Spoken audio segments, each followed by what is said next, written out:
So we'll do an example of one of those right now. And that example would say, describe a voltaic cell based on these reactions. Our first reaction that we're going to look is silver plus in aqueous solution plus an electron, giving us silver solid.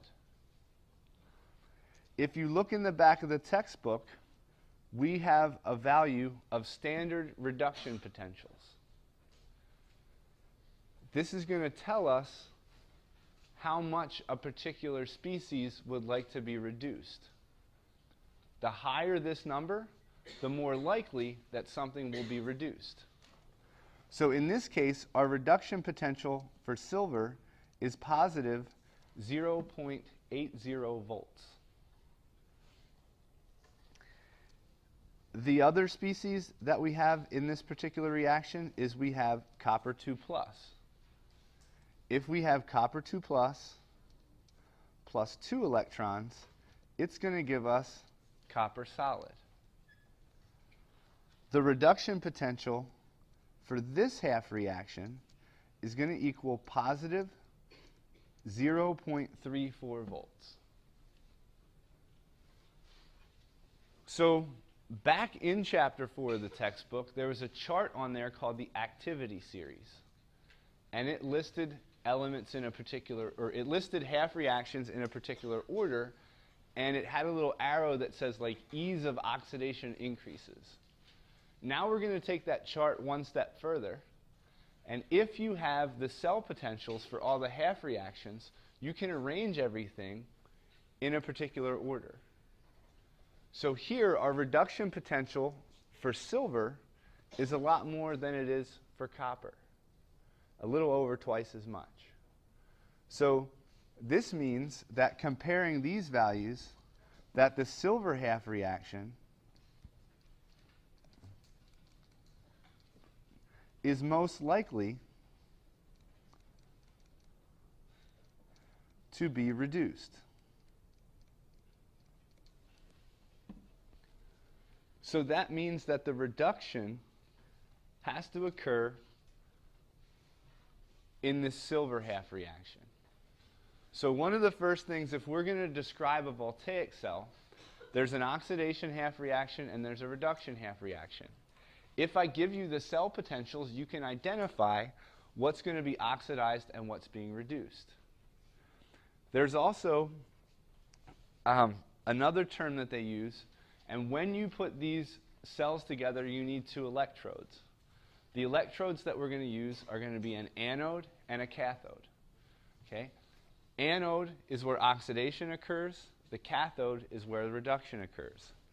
So when you're given two particular half reactions like this, the first thing you have to do is identify which one has the highest positive value. So in this case, the silver half reaction has the highest positive value. That means this is going to be the cathode or the reduction half cell. That means that our copper reaction is going to occur at the anode or where oxidation occurs. One of the little devices that I use to try to remember this, anode and oxidation both start with vowels. Reduction and cathode both start with consonants. So you got to put those two together. So the way we can describe these or draw these out is we have little sketches. When we sketch all of these out, we always put the anode half reaction on the left and the cathode half reaction over on the right. And we typically draw these things where we have two beakers that look something like this.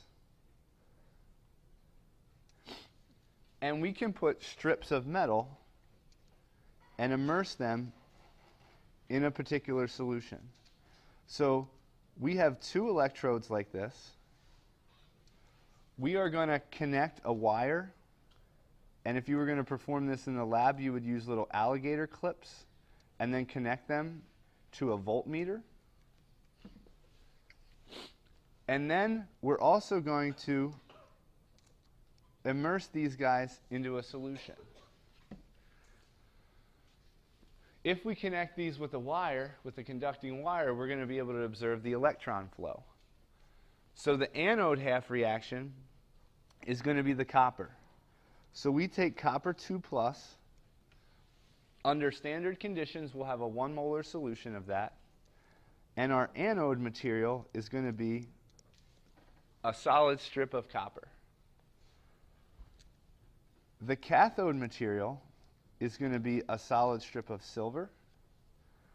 And we're going to immerse silver solution around that silver cathode. If we connect these together, we also have to close the circuit and allow electrons to flow. In order to facilitate that flow is something called a salt bridge. The salt bridge has positive and negative species in it. Typically, I think they use potassium nitrate in most cases. And this is going to facilitate the electron flow, because we need the electrons to flow around in this particular process. The electrons always flow from anode to cathode. So when we write this up and draw this little diagram, if we write the anode on the left and the cathode on the right, the electrons are always going to flow from the anode to the cathode. So we can observe that particular process. If we hook these guys up and look at the experimental voltage, we're going to get a cell potential of positive 0.46 volts.